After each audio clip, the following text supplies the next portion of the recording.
ठीक है, अभी की क्लास में हम लोग क्या देखेंगे, वर्केबिलिटी किसको कहते हैं, क्या क्या चीज वर्केबिलिटी को अफेक्ट करती है, और क्या देखेंगे मेजरमेंट वर्केबिलिटी का किस तरह होता है। दो तरह है, एक आपका स्लम टेस्ट है, दूसरा है आपका कंपैक्शन फैक्टर टेस्ट। तो सबसे पहले आते हैं वर्केबिलिटी किसको कहते हैं, है ना। तो देखेंगे व्हाट इज वर्केबिलिटी। वर्केबिलिटी क्या है, workability is the ease with which concrete can be mixed, transported, placed, compacted and finished, उसी को क्या कहते हैं, वर्केबिलिटी कहते हैं। वर्केबिलिटी एक ऐसा प्रोसेस है जिससे क्या होता है कंक्रीट को आसानी से मिक्स किया जा सके, ट्रांसपोर्ट किया जा सके, प्लेस किया जा सके या फिनिश किया जा सके, और उस तरीके को, उस प्रोसेस को क्या कहते हैं, वर्केबिलिटी कहते हैं। उस प्रोसेस को क्या कहते हैं, वर्केबिलिटी कहते हैं। समझ में आया, वर्केबिलिटी किसको कहते हैं, है ना। ये एक ऐसा आसान तरीका है जिससे कंक्रीट को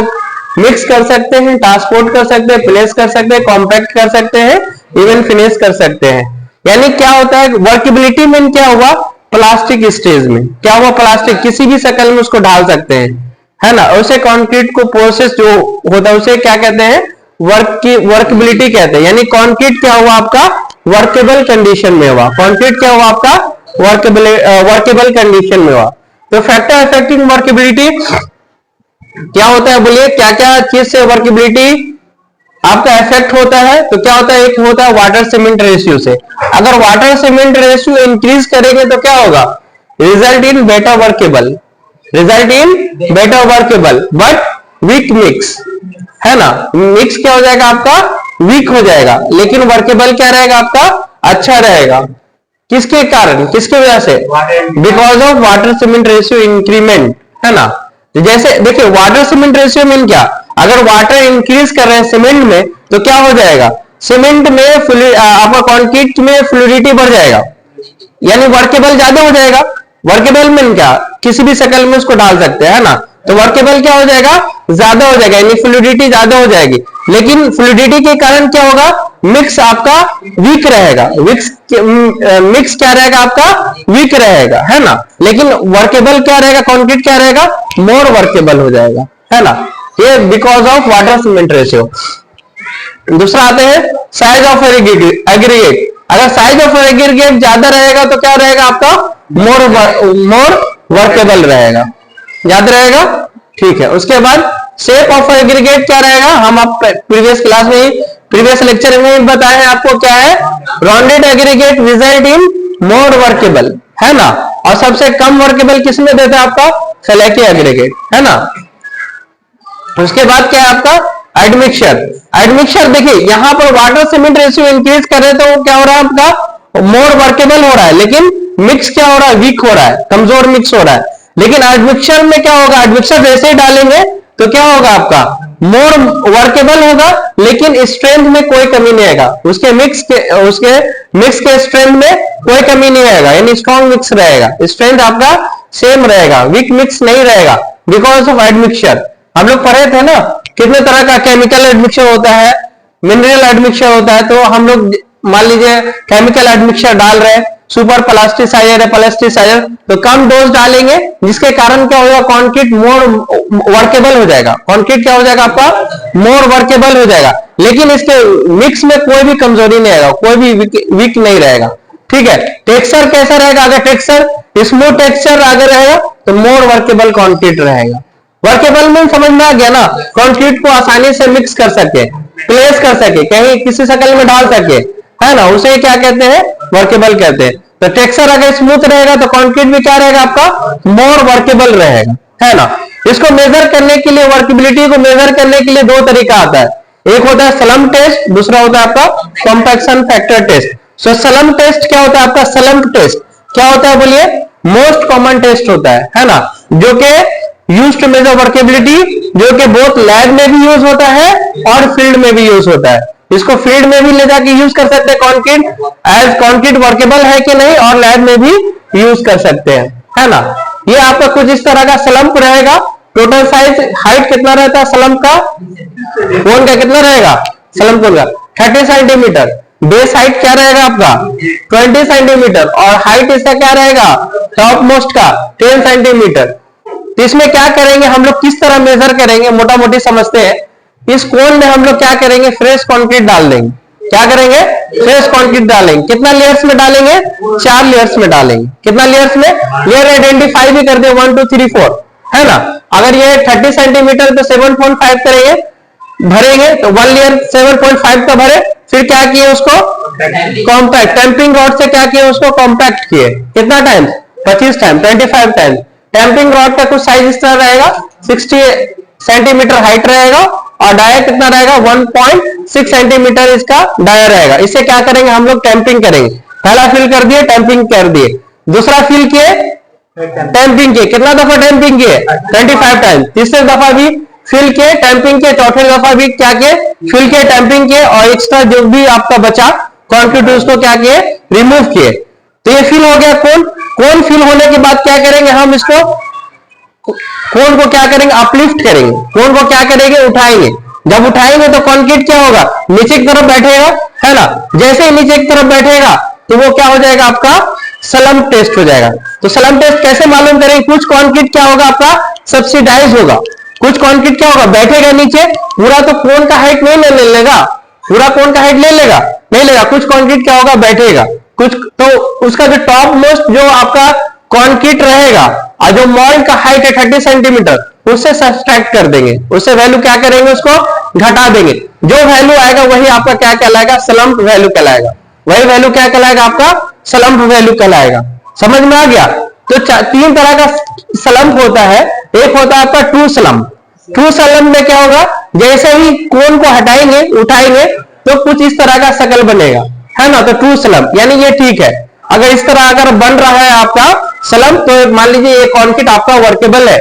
कंक्रीट क्या आपका यूज करने के लिए, इस्तेमाल के लिए कंस्ट्रक्शन साइट में रेडी है ना। अगर शेयर स्लम्प रहेगा तो कुछ इस तरह का आपका कंक्रीट ब्रेक हो जाएगा। आपका कंक्रीट का जो उठाएंगे उसके बाद क्या होगा, आपका इस तरह का ब्रेक हो जाएगा। इसको क्या कहेंगे, शेयर स्लम्प कहेंगे।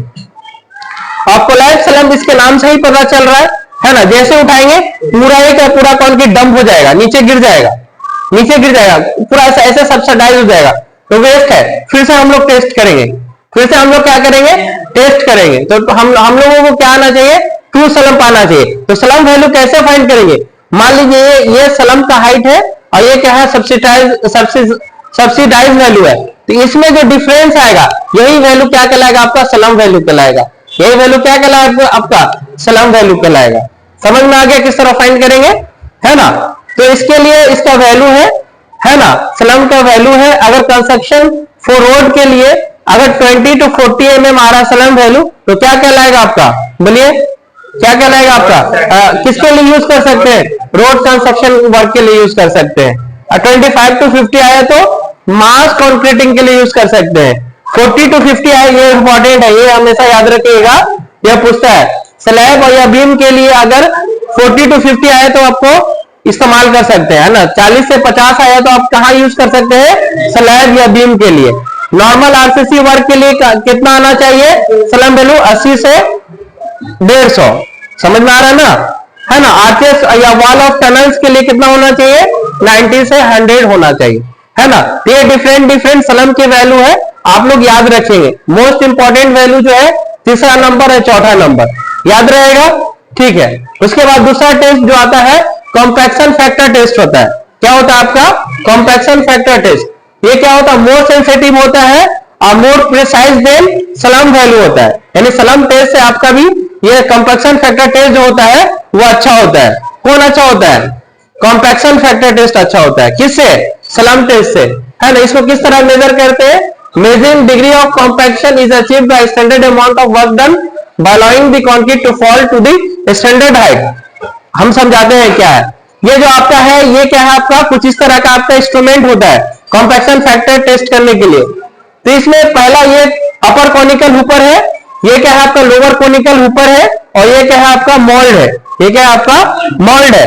इसमें क्या करेंगे, टेस्ट को कैसे परफॉर्म करेंगे, कैसे कॉम्पैक्शन टेस्ट फाइंड करेंगे, वैल्यू फाइंड करेंगे।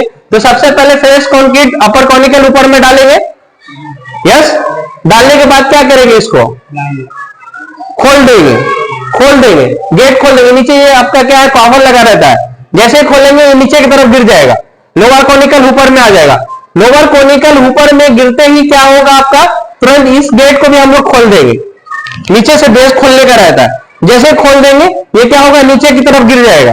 जैसे नीचे की तरफ गिर जाएगा तो इस कंक्रीट जो मोल्ड में गिर जाएगा, मोल्ड है ये, है ना, मोल्ड पर रख देते, तो इस मोल्ड में गिर जाएगा तो ये क्या हो जाएगा आपका पार्शली कॉम्पैक्टेड कंक्रीट। ये क्या हो जाएगा, पार्शली कॉम्पैक्टेड कंक्रीट। इसका वजन कर लेंगे, इसका क्या करेंगे, वजन कर लेंगे। जितना वजन आया उसको अलग लिख लेंगे। उसके बाद क्या करेंगे, इस कंक्रीट को इनिशियली जो पार्शली कॉम्पैक्टेड कंक्रीट है इसको क्या करेंगे, कॉम्पैक्ट करेंगे। क्या करेंगे, टेम्परेचर रॉड से इसको क्या करेंगे, कॉम्पैक्ट करेंगे। तो ये क्या कहलाएगा आपका गामा मैक्स, है ना, यानी फुल्ली कॉम्पैक्टेड कंक्रीट कराएगा, कहलाएगा, है ना। तो किस तरह फाइंड करेंगे कॉम्पैक्शन वैल्यू, किस तरह फाइंड करेंगे, initial compaction by final compaction, यानी density of partially compacted concrete to density of fully compacted concrete से डिवाइड करेंगे तो क्या आ जाएगा आपका कॉम्पैक्शन वैल्यू, कॉम्पैक्शन टेस्ट का वैल्यू आएगा। तो कितना होना चाहिए, 0.78 टू 0.9, हाँ 0.9 आना चाहिए, है ना, 91 या 92 भी चलेगा, है ना। लेकिन कॉम्पैक्शन फैक्टर टेस्ट कितना होना चाहिए, 1 से कम होना चाहिए। 1 से क्या होना चाहिए आपका, कम होना चाहिए। तो इस तरह आप कॉम्पैक्शन फैक्टर टेस्ट मालूम कर सकते हैं। यस, कैसे मालूम कर सकते हैं बोलिए। पहला अपर कोनिकल ऊपर में डालेंगे, फिर उसको खोल देंगे, लोअर कोनिकल ऊपर में डाल देंगे, फिर खोल देंगे, फिर ये कंक्रीट में इस मोल्ड में कंक्रीट गिर जाएगा। इसी को बोलेंगे पार्शली या पार्शली डेंसिटी कंक्रीट, है ना। उसके बाद क्या करेंगे, इसको वजन कर लेंगे, है ना। उसके बाद क्या करेंगे, ये कंक्रीट को फिर टैंपिंग कर देंगे, है ना, 25 दफा टैंपिंग कर देंगे। वो क्या हो जाएगा आपका फुल्ली कॉम्पैक्टेड कंक्रीट।